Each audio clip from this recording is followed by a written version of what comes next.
warahmatullahi wabarakatuh.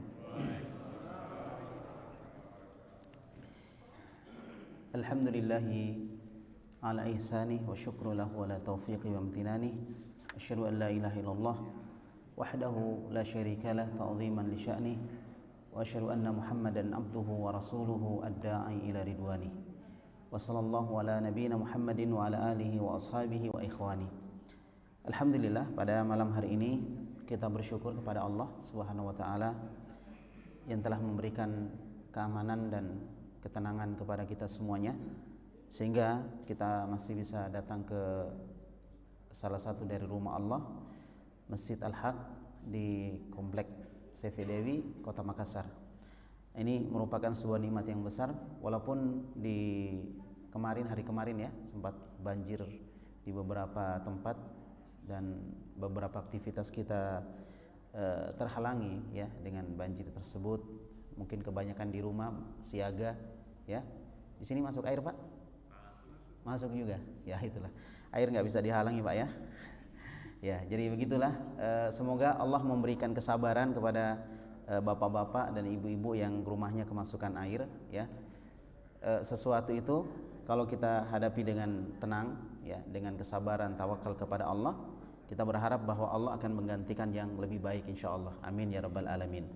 Dan tentunya sebuah musibah, ini termasuk musibah, jika Allah berikan kepada kita, berarti itu ciri bahwa Allah cinta kepada kita, mau diangkat derajatnya. Karena orang tidak pernah diuji, maka tidak ditahu ini orang hebat atau tidak, ini orang kuat atau tidak. Maka diuji dulu dia dengan musibah, ujian yang kecil maupun yang besar.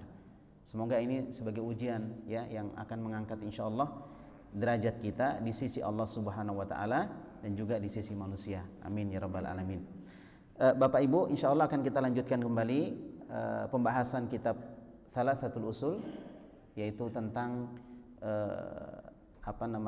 tips ya, menjawab pertanyaan 3 pertanyaan malaikat di alam kubur ya. Dan insyaallah kita masih sampai kepada jenis-jenis ibadah dari ibadah-ibadah hati. Nah, sekarang masuk kepada ibadah al-isti'adzah. Al-isti'adzah. Ini salah satu bentuk ibadah kepada Allah Subhanahu wa taala. Isti'adzah itu meminta bantuan ya, meminta bantuan kepada Allah Subhanahu wa taala. Itu.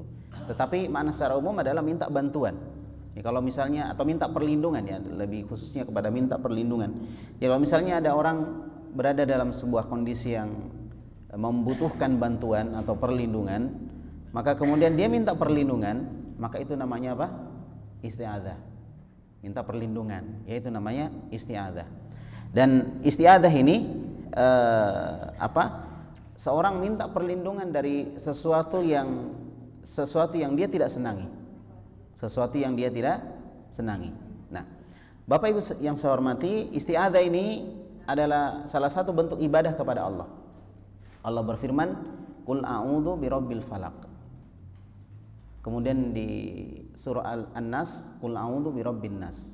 "Qul a'udzu birabbil falaq" artinya katakan wahai Muhammad, aku berlindung ya, meminta pertolongan atau meminta perlindungan kepada Rabb ya, al-falaq ya, waktu malam. Jadi Rabb atau pencipta, penguasa waktu malam. Kemudian qul a'udzu birabbin nas. Katakan wahai Muhammad, aku berlindung dari Tuhannya manusia. Dari Tuhannya manusia. Ya. Ini 2 dalil yang menunjukkan bahwa Nabi kita Muhammad sallallahu alaihi wasallam diperintahkan Allah untuk mengatakan bahwa dia berlindungnya hanya kepada Allah Subhanahu wa taala, hanya kepada Allah Subhanahu wa taala. Sebenarnya meminta perlindungan itu ada beberapa jenis ya, beberapa jenis. Yang pertama adalah al-isti'adzah billah, meminta perlindungan kepada Allah langsung. Seperti tadi, ya Allah, aku meminta perlindungan kepada Rabb manusia. Itu langsung meminta perlindungan kepada Allah. Ya, meminta perlindungan kepada Allah. Nah, meminta perlindungan kepada Allah terkandung di dalamnya sebuah perasaan bahwa kita ini butuh kepada Allah. Ada perasaan kita butuh kepada Allah. Ya. Jadi kenapa kita minta perlindungan kepada Allah? Karena kita butuhnya kepada Allah Subhanahu wa taala. Ya, Subhanahu wa taala. Kemudian meyakini bahwa Allah Subhanahu wa taala akan memenuhi permintaan dia, minta perlindungan. Bahwa Allah mampu. Dia yakin bahwa Allah Subhanahu wa taala mampu untuk menjaga dia di saat sekarang ini atau di masa yang akan datang dari segala sesuatu yang dia tidak senangi. Ya kan? Maka tentunya dalam setiap kondisi, di setiap saat itu kita butuh perlindungan kepada Allah Subhanahu wa taala. Baik dari gangguan manusia atau gangguan selain manusia, gangguan makhluk ya yang jahat kepada kita, maka ayat ini kita baca. Maka ayat ini juga bisa kita gunakan untuk berlindung kepada Allah dari gangguan jin. Dari gangguan jin. Ayat ini juga dibaca di akhir salat. Ayat ini juga dibaca di zikir pagi dan petang.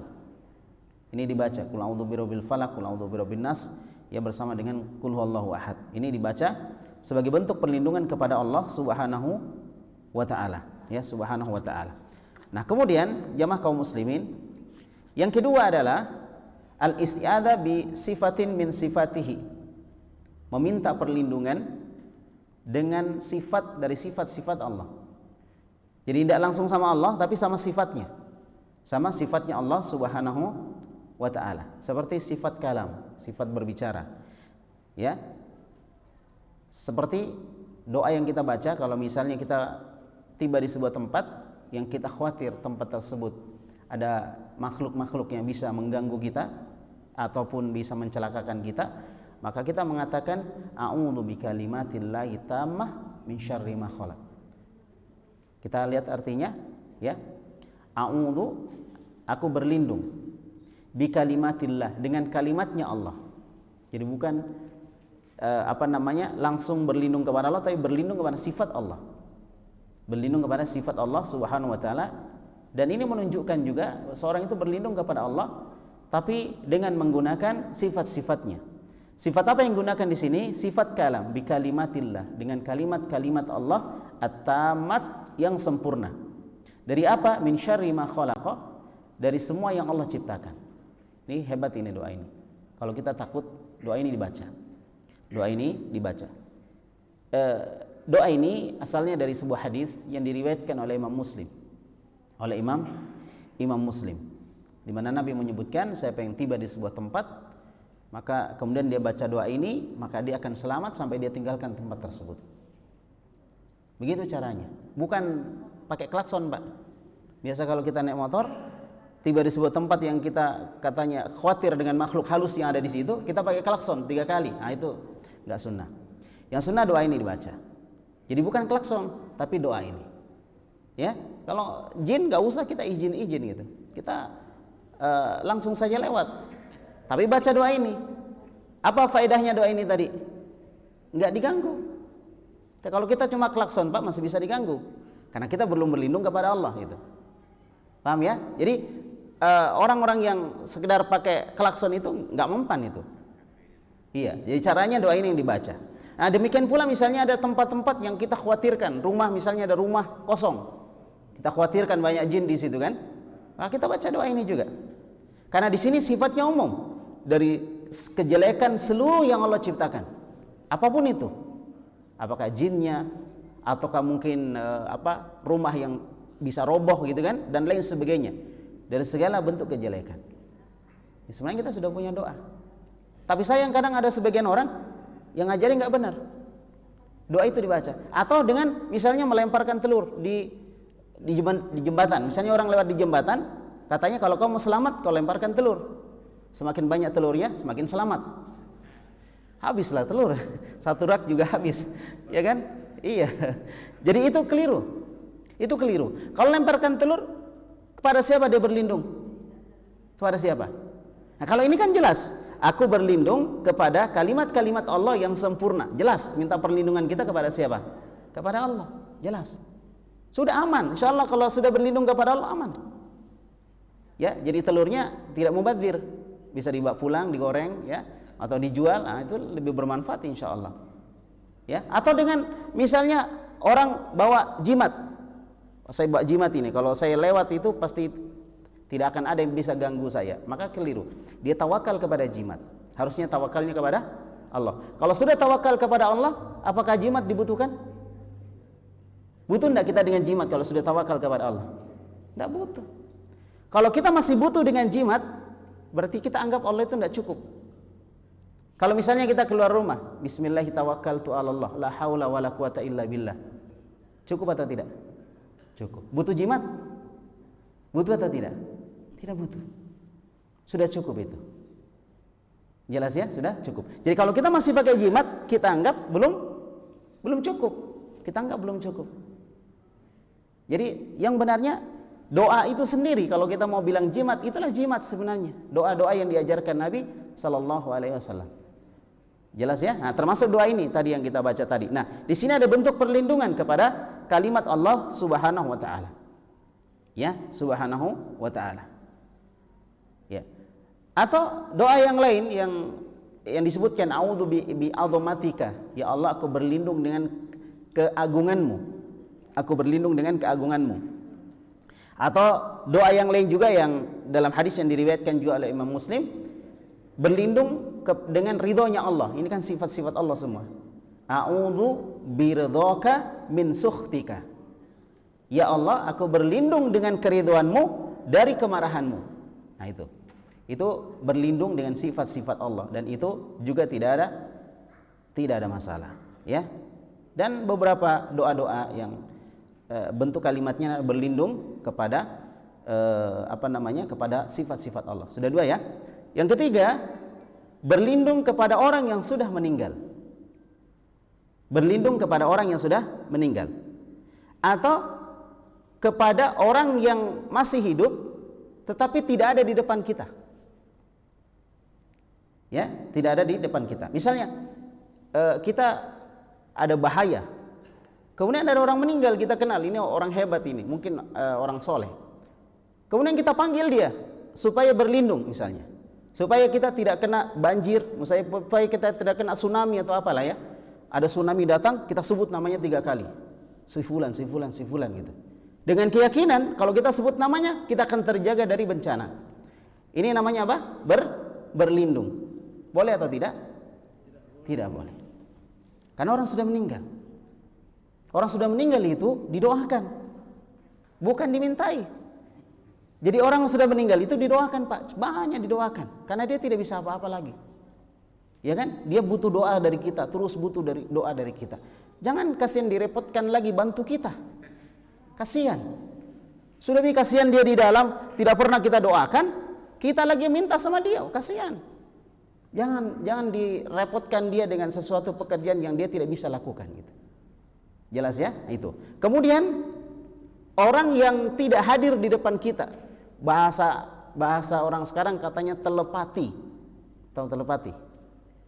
Dipanggil namanya dengan ilmu kanuragan, misalnya, ya kan? Ilmu kanuragan dengan hati. Jadi orang sana itu dengar, yang di sana dengar, minta kita perlindungan kepada dia. Terus pertanyaannya, di mana Allah? Kenapa orang mati kita minta perlindungan? Di mana Allah? Dan biasanya orang kalau sudah begitu, dia lupa sama Allah, bahwa yang menyelamatkan dia adalah Allah. Kalau dia ingat sama Allah, tidak akan mungkin dia ingat sama orang mati untuk dimintai perlindungan. Betul atau betul? Kalau dia sudah berlindung kepada Allah, dia nggak akan butuh dengan makhluk. Begitu ya? Nah, kenapa? Karena orang yang sudah meninggal, kata Nabi, orang yang sudah meninggal itu, kata Nabi, idza mata ibnu Adam inqata'a amaluhu. Kalau manusia telah meninggal, terputus seluruh amalan dia, kecuali 3. 3 ini berkaitan dengan orang lain, dengan orang hidup. Apa yang pertama? Sedekah jariah. Berkaitan tidak dengan orang hidup? Coba, dia punya sedekah jariah, disedekahkan masjid, tapi masjidnya nggak dipakai, dapat pahala tidak? Nggak dapat, berhenti pahalanya, nggak dipakai masjidnya. Tapi kalau masjidnya dipakai, dapat pahala nggak? Nah, dia butuh dengan orang hidup atau kita yang butuh dengan orang mati? Iya, orang mati butuh dengan orang hidup. Jadi semua 3 ini berkaitan dengan orang hidup, amal jariah. Kalau uangnya misalnya dia punya uang harta, kita tidak sedekahkan, kita pakai sendiri, jadi amal jariah? Tidak. Gitu kan? Apalagi dipakai maksiat misalnya. Jadi dia butuh kita untuk menyalurkan dana tersebut kepada kebaikan, atau untuk memanfaatkan dana yang sudah dia salurkan di sebuah tempat, misalnya masjid, masjidnya kita manfaatkan, maka dia dapat pahala. Yang kedua apa setelah amal jariah yang bermanfaat untuk orang meninggal? Ilmu yang dimanfaatkan. Kalau dia sampaikan ilmunya kita tidak manfaatkan, tidak ada manfaatnya, tidak berguna untuk dia. Berguna pada saat dia sampaikan, dia dapat pahala, menyampaikan ilmu, dia dapat pahala. Tetapi dia tidak dapat pahala setelah dia meninggal. Dari mana dia dapat pahala dari ilmunya setelah dia meninggal? Dari orang-orang yang mengamalkan ilmunya. Jadi kalau orang-orang tidak amalkan ilmunya, berhenti pahalanya. Berarti berkaitan lagi dengan orang apa? Hidup. Yang ketiga apa? Anak soleh mendoakannya. Anak solehnya meninggal atau masih hidup? Masih hidup. Semua berkaitan dengan orang hidup. Berarti kesimpulannya orang meninggal butuh dengan orang hidup. Butuh dengan orang hidup. Oleh karena itu kesimpulannya orang meninggal tidak bisa apa-apa. Dia butuh dengan orang hidup. Sejak pertama dia meninggal, dia sudah akan merepotkan orang hidup. Dimandikan. Pakai kafan sendiri saya tidak bisa dikafani. Kuburannya dekat. Cuma 10 meter. Tidak bisa jalan sendiri, dibawa gitu. Tidak ada disuruh jalan sendiri pakai remote misalnya. Tidak ada, Pak. Pasti diangkat, dibawa. Merepotkan orang hidup. Setelah itu sampai di sana juga dia nggak bisa turun sendiri ke galian kuburan, diangkat, dimasukkan. Setelah dimasukkan, tidak bisa dia membalik sendiri menghadap ke kiblat. Kita balik lagi menghadap ke kiblat. Setelah itu kita kasih kayu lagi, kita lagi yang kasih kayu. Setelah itu tanahnya kita kumpul lagi, kita masukkan lagi coba. Sampai memasukkan tanah saja orang meninggal tidak bisa. Ya, Nabi Muhammad juga begitu sama. Nabi Muhammad juga dimandikan, dikafani dan seterusnya sampai beliau dikuburkan. Nah seperti itu. Jamaah kaum muslimin yang saya hormati dan saya muliakan.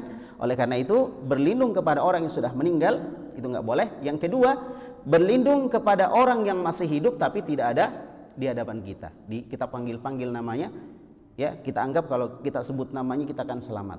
Nah itu berlindung kepada orang yang masih hidup tetapi tidak ada di depan kita. Ya, disebutkan di dalam Al-Quran Allah Subhanahu wa ta'ala berfirman dalam surah Jin, wa annahu kana rijalun minal insi ya'uduna birijalin minal jin.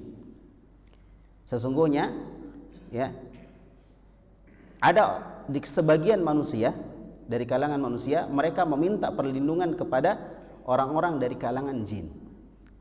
Jadi kalau ada orang mati kita mintai perlindungan, sebenarnya kalau dia bantu kita itu jin yang bantu, orang matinya nggak bisa. Karena kita sudah sebutkan di pembahasan sebelumnya, orang meninggal itu ada dua keadaan. Keadaan pertama disiksa. Keadaan kedua dapat nikmat. Kalau dia dapat nikmat, maka dia akan tertidur sampai hari kiamat seperti tidurnya pengantin. Tidak bisa diganggu. Tidur pengantin tidak bisa diganggu. Yang kedua, kalau dia disiksa, bagaimana dia mau tolong orang, dia sendiri sedang disiksa? Bagaimana dia mau bantu orang? Maka dua kondisi ini menunjukkan orang meninggal sudah tidak bisa apa-apa lagi.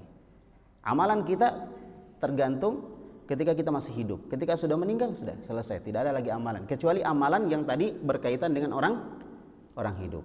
Nah, adalah al-isti'adzatu bima yumkinu al-audhu minal makhlukin, minal bashari wal amakin wa ghairiha. Ya.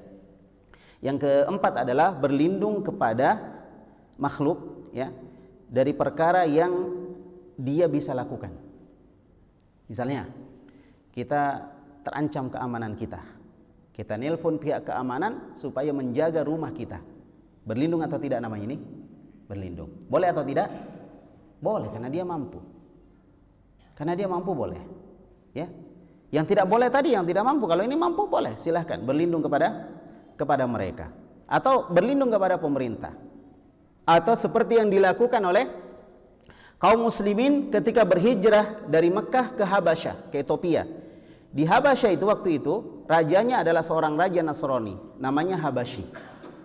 Najasyi, namanya Najasyi, tinggal di negara Habasyah atau negara Ethiopia.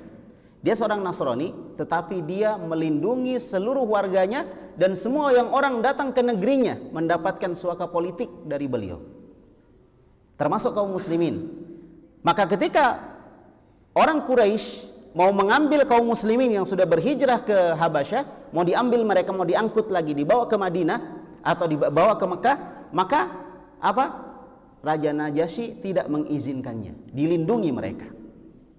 Bahkan ini ada 2 orang utusan, termasuk Amr bin As ya, dibawa ke sana untuk menjadi diplomatnya orang Mekah. Tetapi ketika dipertemukan dengan kaum muslimin, dimintai keterangan, maka dia membela kaum muslimin, dipertahankan. Padahal ini utusan orang-orang musyrikin sudah memberikan hadiah kepada Raja Najasyi dan kepada seluruh bala tentaranya, orang tokoh-tokoh dari bala tentaranya dikasih.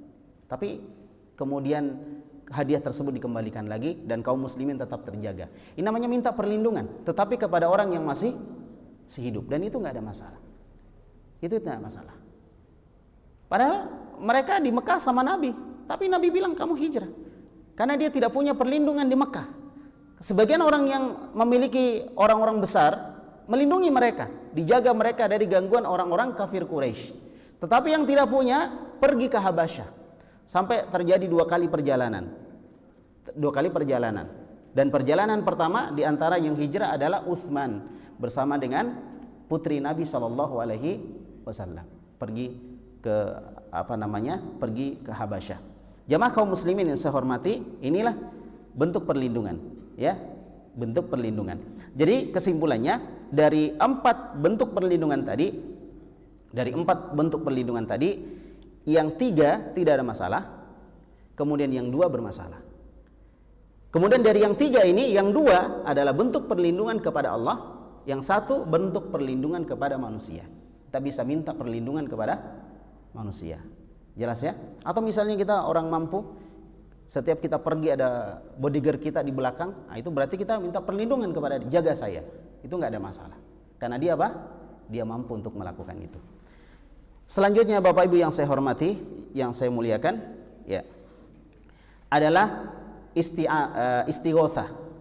Selanjutnya adalah istighotsah.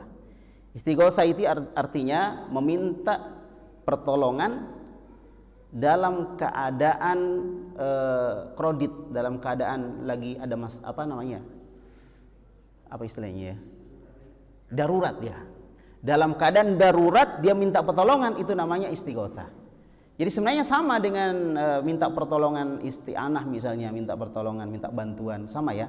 Cuma kalau istighotsah itu lebih kepada minta pertolongan dalam kondisi darurat. Dalam kondisi ya kredit lah bahasanya sekarang itu. Ya gawat, darurat. Dalam kondisi gawat dia minta pertolongan. Ya, seperti ketika perang Badar kan gawat itu.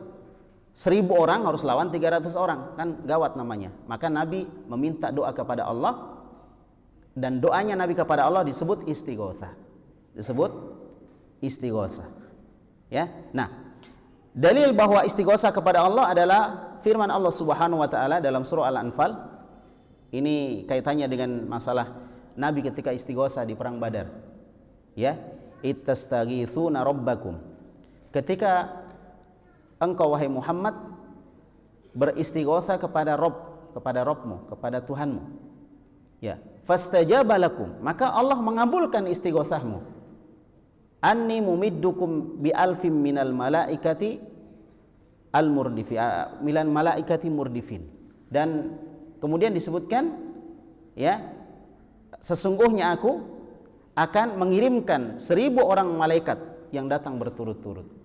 Jadi dikirimkanlah malaikat Allah untuk membantu Nabi SAW. Dan Nabi saat itu meminta perlindungannya kepada Allah. Dia berdoa di malam hari, sahabat pada tidur semua, kecuali Abu Bakar yang lihat Nabi lagi berdoa. Sisanya tidur karena Allah berikan ke dalam hati mereka ketenangan. Jadi biasanya kalau menghadapi musuh yang hebat ya dari kita kan nggak tenang. Tapi Allah berikan ketenangan kepada orang beriman sehingga mereka tidur dengan nyenyak, sehingga besoknya mereka bisa berperang dalam kondisi bugar. Dan Nabi malam harinya nggak tidur, dia berdoa kepada Allah. Nah, doa Nabi kepada Allah dalam kondisi darurat seperti itu disebut apa? Istighotsah, disebut istighotsah. Dan istighotsah ini kepada Allah Subhanahu wa taala. Ya, istighotsah ini adalah dilakukan kepada Allah Subhanahu wa taala. Istighotsah kepada Allah. Ini adalah amalan yang paling utama. Amalan yang paling utama. Dan kebiasaan para rasul ketika mereka mendapatkan tekanan, maka mereka berdoa minta perlindungan kepada Allah. Seperti Nabi Nuh, ya kan? Dapat tekanan, dia berdoa kepada Allah. Allah kasih solusi, kamu bikin perahu, nanti kita turunkan hujan, kita keluarkan air dari bawah gitu, akan terjadi banjir, kamu bikin perahu. Allah kasih solusi. Ya, demikian pula para nabi yang lain. Nabi siapa lagi yang minta perlindungan? Nabi Musa, dikejar-kejar, sudah mentok sampai laut, mau lari kemana nih? Nggak ada. Laut ini di depan kita ini, Allah kasih solusi. Karena dia minta perlindungan, Allah kasih solusi. Suruh pukulkan tongkat, terbelah laut. Jalanlah Nabi Musa. Seperti itu. Ya, ini kebiasaan para nabi. Nah, harusnya jadi kebiasaan kita juga kalau ada masalah. Ya kan? Jadi kebiasaan kita kalau ada masalah yang rumit, tidak bisa diselesaikan, minta pertolongan kepada Allah. Kalau kita ada masalah rumit tidak bisa diselesaikan, lalu minta pertolongan kepada Allah, ini disebut dengan apa? Istighotsah. Apa bedanya dengan isti'anah? Minta pertolongan juga namanya. Kalau istighotsah khusus pada kondisi-kondisi darurat. Sebenarnya sama, doanya mungkin sama, tapi yang membedakan adalah kondisinya beda. Kondisinya beda. Nah, seperti itu. Nah, ini dilakukan oleh Nabi karena kebiasaan para nabi, kebiasaan para rasul, mereka beristighotsah kepada Allah Subhanahu wa taala. Kemudian yang kedua adalah al-istighotsatu bil amwat. Beristighotsah kepada orang meninggal, sama dengan tadi jawabannya. Atau beristighotsah kepada orang yang masih hidup tetapi tidak ada di depan kita. Nah, disebutkan di dalam Al-Quran pada surah An-Naml ayat 62. Allah berfirman, "Amma yujibul muttarra idza da'a." Siapakah yang akan menjawab doa ketika seorang berdoa itu dalam kondisi muttarra, dalam kondisi darurat, dalam kondisi terjepit? Siapa yang bisa kabulkan doa? Jawabannya pasti satu. Siapa yang bisa kabulkan doa dalam kondisi begitu? Allah. Kalau kita minta sesuatu, siapa yang bisa kabulkan? Cuma Allah. Ya, makanya lihat orang-orang musyrikin, walaupun mereka musyrikin, tapi kalau mereka naik di atas perahu, mereka berdoanya kepada Allah, karena mereka tahu berhala-berhalanya tidak bisa menolong mereka dalam kondisi seperti itu. Wa idza ruqibu fil fulki da'awallahu mukhlishina lahuddin. Kalau orang-orang musyrikin naik di atas perahu, kata Allah, mereka da'awallah, berdoa kepada Allah. Mukhlisin, nah ini. Mukhlisin, dalam keadaan ikhlas dia berdoa. Cuma Allah saja dia minta doa. Karena mukhlisin artinya cuma Allah saja dia minta doa. Tidak ada yang lain. Tidak disebut nama-nama berhalanya, cuma Allah saja. Iya kan? Padahal orang-orang musyrik. Tetapi Allah sebutkan, ya, ketika mereka diselamatkan sampai di darat, idahum yusyrikun, mereka kembali lagi mensyirikatkan Allah. Nah, gitu. Ketika di laut nggak berani karena mereka tahu nggak ada yang bisa selamatkan. Nah, ini namanya istighotsah juga. Orang musyrikin istighotsah kepada Allah. Allah kabulkan, diselamatkan sampai di darat. Tetapi ketika sampai di darat, kembali lagi mensyirikatkan Allah. Sekarang Allah nanya nih dalam surah An-Naml tadi. Amman yujibul muttarra. Siapa yang bisa mengabulkan doa orang-orang yang sedang dalam kondisi terdesak? Idza da'a, ketika dia berdoa kepada Allah. Wa yakshifu su, atau menghilangkan kejelekan. Wa yaj'alukum khulafa, dan menjadikan kalian khalifah al-ardi, khalifah di muka bumi. Ailahun ma'allah, adakah sesembahan selain Allah? Maksudnya kalau enggak ada, kamu mintanya sama Allah, karena ini termasuk ibadah gitu, istighotsah. Ya, qalilan ma tadhakkarun, sedikit di antara kalian yang mau memikirkannya. Kesimpulannya di sini Allah Subhanahu wa taala bertanya, kalau kamu ada masalah, kalau kamu sedang berada dalam kondisi terjepit, siapa yang bisa mengabulkan doa? Siapa kira-kira yang bisa? Allah. Dalam kondisi terjepit, mau dioperasi misalnya, dalam kondisi kritis, lalu kita berdoa kepada Allah, ini saudara saya lagi dioperasi, lagi kritis dia, ya, di komputer sudah nafasnya itu sudah setengah mati gitu kan, sudah pakai oksigen, ya, bantuan oksigen. Coba, ketika kita berdoa, sama siapa kita berdoa? Sama Allah kan? Nah, itu namanya istighotsah. Itu namanya istighotsah kepada Allah Subhanahu wa taala. Ya, kepada Allah Subhanahu wa taala. Adapun kepada orang meninggal enggak boleh. Karena Allah bilang tadi, kalau kamu sedang dalam kondisi terjepit, kepada siapa kamu berdoa? Nah, jawabannya pasti kepada Allah, bukan kepada orang meninggal. Tapi ada juga orang yang seperti itu. Dia meminta pertolongannya kepada orang yang sudah meninggal. Kemudian yang ketiga adalah al-istighotsah bil ahya al-alimina al-qadirina ala ighotsatihi. Jadi seorang beristighosa meminta pertolongan kepada orang yang masih hidup yang dia tahu dan mampu. Itu boleh. Tahu dan mampu. Nah, seperti kisah Nabi Musa alaihissalam ketika ada orang satu kampungnya itu dikejar-kejar dan mau dipukul oleh kelompok yang lain. Maka dia minta perlindungan, beristighosa kepada Musa. Disebutkan dalam Al-Quran pada surah Al-Qasas. Ya, fastaghatsahu alladzi min syi'atihi. Kemudian orang-orang dari kelompoknya Musa, dari kaumnya Musa, satu suku mungkin dengan Musa, dia meminta istighosa kepada Musa, minta bantuan kepada Musa. Alalladzi min aduwihi, terhadap musuh ya yang menyerangnya. Fa wakazahu Musa. Lalu Musa memukul musuh-musuhnya tadi, ya, faqadu alaih. Kemudian mereka pun dikalahkan. Nah, seperti itu. Jadi ini menunjukkan boleh kita minta perlindungan. Misalnya kita lagi dikejar anjing, sudah setengah mati kita lari. Anjingnya jauh tadinya, cuma karena dia larinya lebih kencang, wah kencang sekali, wah kita kena ini. Lalu kita minta tolong sama orang, ada di situ orang mungkin lagi bawa kayu, tolong saya. Ini kan dalam kondisi terjepit, dalam kondisi bahaya ini. Maka itu namanya istighosa. Kepada siapa? Orang yang masih hidup, tidak ada masalah. Tidak ada masalah. Orang yang masih hidup. Ya, orang masih hidup. Nah, kemudian yang keempat adalah istighosa kepada orang yang masih hidup tetapi tidak mampu. Maka tidak mampu. Apa namanya ini?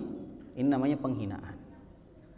Ya kan? Dia enggak mampu tetapi dia meminta pertolongan kepada dia padahal dia tidak mampu. Ya. Seperti itu. Maka ini adalah hal yang juga masuk dalam bentuk penghinaan, ya, karena dia tidak mampu. Nah, demikianlah bentuk-bentuk istighosa yang disebutkan oleh para ulama kita, ya, oleh para ulama kita. Itulah istighosa tadi. Jadi ada berapa sudah?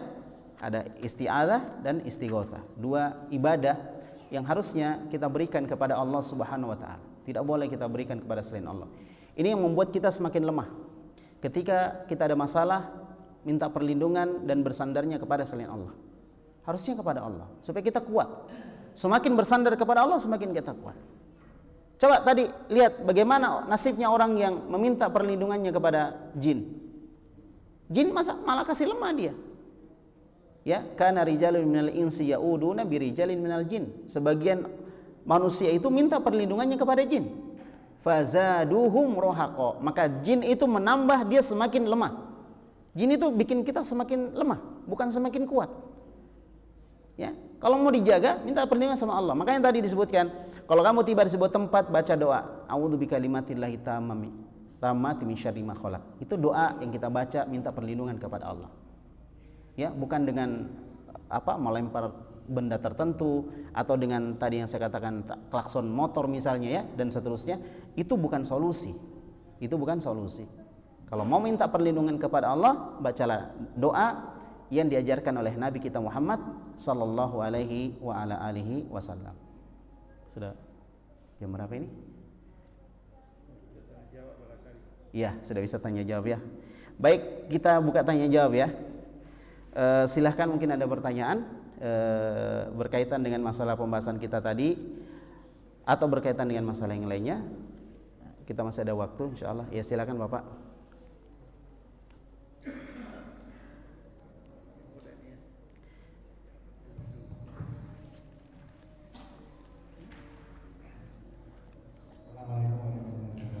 Waalaikumsalam warahmatullahi wabarakatuh. Terkait tadi dengan penjelasan Pak Ustaz, ada sedikit yang mengganggu pikiran saya tentang permintaan pertolongan kepada sesama manusia. Ya.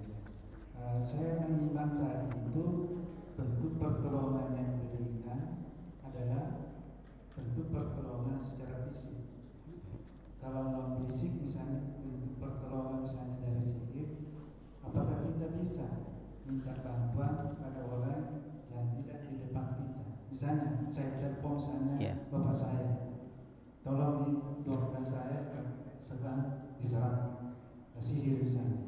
Nah, itu pertanyaan saya Ustaz. Iya, bagus.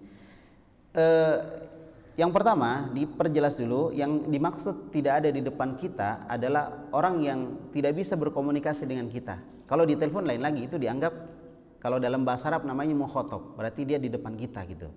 Karena bisa ditelepon. Nah, sekarang gimana kalau misalnya ada orang kena sihir, kita minta bantuan kepada orang yang tidak ada di depan kita. Nah, sekarang dengan cara apa dia membantu? Kalau bentuk bantuannya adalah dengan cara berdoa, ya Allah sembuhkan dia, nggak ada masalah. Dia tetap mintanya sama Allah kan? Ya Allah sembuhkan dia, ya Allah hindarkan dia dari jin dan seterusnya. Tapi kalau dia kirim ilmu misalnya, nah dari sini, oh saya kirim ilmu, sebentar saya kirimkan dulu ilmu. Nah ini masalah. Itu yang masalah. Tapi kalau dia langsung minta sama Allah, insya Allah tidak ada masalah. Boleh kita, misalnya gini, kita nelpon bapak kita atau ibu kita, bapak ibu saya mau berangkat sebentar, mau pergi safar ya, doakan saya. Kan boleh, dia doakan kita kan, itu nggak ada masalah. Sama dengan bentuk doanya, apakah bentuk doa minta perlindungan atau doa yang lain, tidak apa-apa. Misalnya, ya Allah jagalah anakku, dia anak satu-satunya, dia anak yang berbakti kepada saya, jagalah dia. Kan minta perlindungan namanya, tapi untuk orang lain nggak ada masalah seperti itu. Jelas ya? Jadi tergantung dengan apa dia menggunakan menolong orang tersebut. Dan dulu ada ulama, dia ketika diminta ada orang kena sihir ya, ada orang kemasukan jin, dia cuma kirim barangnya, sendalnya atau tongkatnya, bawa ke sana. Tapi jin sudah tahu ini tongkat siapa ini sandal siapa, dia tahu. Ya, kalau dia datang ke sini bahaya saya gitu kan. Jadi akhirnya jinnya keluar dengan sebab itu juga nggak ada masalah. Kalau misalnya orangnya sudah terkenal gitu, memang seorang ulama, orang yang sudah dikenal di kalangan jin bahwa dia kalau datang kemudian meruqyah membacakan ayat Al-Quran langsung jinnya kalah dan seterusnya, nggak ada masalah seperti itu. Tapi masalahnya kalau kita, tongkat kita itu apa gitu, nah itu ya tongkat cuma karena kita capek misalnya kan itu nggak bisa gitu. Wallahu a'lam. Jadi kalau begitu kita yang datang ke sana, nanti Pak sebentar saya datang, saya ruqyah, nah itu boleh insya Allah. Atau nanti saya doakan, nah seperti itu nggak ada masalah. Wallahu a'lam. Silakan. Waalaikumsalam warahmatullahi wabarakatuh. Bolehkah kita berlindung atau minta penyembuhan kepada selawat? Kau berselawat saja. Misalnya sakit, baca selawat. Gimana ini Ustaz? Terima kasih. Kalau ada keterangan bahwa selawat itu bisa menyembuhkan penyakit, nggak ada masalah sebenarnya. Cuma sampai sekarang saya belum dapat keterangannya, makanya saya nggak berani jawab. Karena nggak ada keterangan. Karena ini kaitannya dengan ibadah gitu. Kita tahu selawat itu bagus untuk mendoakan Nabi dan seterusnya, gitu kan? Terus apa hubungannya dengan penyakit misalnya? Nah, kalau misalnya ada keterangan, walaupun nggak ada hubungan, ya nggak ada masalah kita pakai. Nah, terus kalau misalnya kita selawat, terus doa mau diapakan? Yang ada adalah Allah. Yang menolong kita siapa? Allah, gitu. Nah, kecuali kalau maksudnya adalah sebelum saya berdoa kepada Allah, saya mau salawat dulu, doakan Nabi. Nah, itu nggak ada masalah. Kalau itu yang dimaksud. Tapi kalau sekedar mujarrad atau salawat saja, tidak ada doa, tidak ada apa, cuma salawat. Nah, ini yang kita butuh dalil, butuh keterangan. Karena ini perkara gaib. Dari mana kita tahu bahwa salawat itu bisa menyembuhkan penyakit? Dari mana tahu? Nah, ini harus ada dalil, nggak bisa. Kalau cuma dikarang-karang nggak bisa, harus ada. Kenapa? Dia masalah gaib. Jelas ya? Nah itu. Oleh karena itu bapak-bapak, kalau ditanya salawat, boleh nggak kita menyembuhkan penyakit itu atau minta supaya sembuh penyakit dengan salawat? Kita rinci di sini. Saya nggak bilang nggak boleh, saya nggak bilang juga boleh. Dirinci. Kalau salawat yang dimaksud adalah sebelum dia berdoa dia bersalawat kepada Nabi, kan itu salah satu adab. Mendoakan dulu Nabi sebelum mendoakan yang lain, maka nggak ada masalah seperti itu. Tapi kalau dia cuma berselawat dengan keyakinan bahwa kalau dia selawat pasti sembuh penyakitnya, ini yang saya katakan butuh keterangan. Kalau ada yang bisa kasih keterangan bahwa itu ada, diajarkan Nabi, maka nggak ada masalah. Karena ini kaitannya dengan masalah agama satu, yang kedua dia berkaitan dengan masalah perkara gaib. Maka kita nggak boleh sembarangan menentukan boleh atau tidaknya. Gitu ya, jelas? Wallahu a'lam. Jadi kalau bapak sakit atau apa, berdoa sama Allah, angkat tangan ke atas, ya Allah sembuhkan saya. Ya, sebelum saya doakan Allah atau sebelum saya berdoa kepada Allah, saya bersalawat dulu, saya doakan dulu Nabi. Nggak ada masalah, silakan doakan Nabi dengan salawat. Setelah itu berdoa kepada Allah. Gitu, wallahu a'lam bishawab. Silakan, ada yang lain? Yang terakhir mungkin? Nggak ada ya? Oke. Kalau nggak ada, alhamdulillah, ini berarti semakin kita memahami tentang bagaimana tauhid ya, karena ini adalah dasar dalam beragama kita. Ya, kalau ini bagus, insya Allah amalan-amalan lain kita akan bagus. Demikian yang bisa kita bahas pada malam hari ini. Tentunya mungkin ada kesalahan, kekeliruan, ya mohon maaf dan minta mohon diperbaiki kalau ada yang salah, ada yang keliru. Dan saya berterima kasih kepada bapak-bapak yang sudah bertanya, karena ini menambah ilmu untuk saya sendiri dan juga untuk kita semuanya, insya Allah. Demikian, subhanakallahumma bihamdik, asyhadu an la ilaha illa anta, astaghfiruka wa atubu ilaik. Assalamualaikum.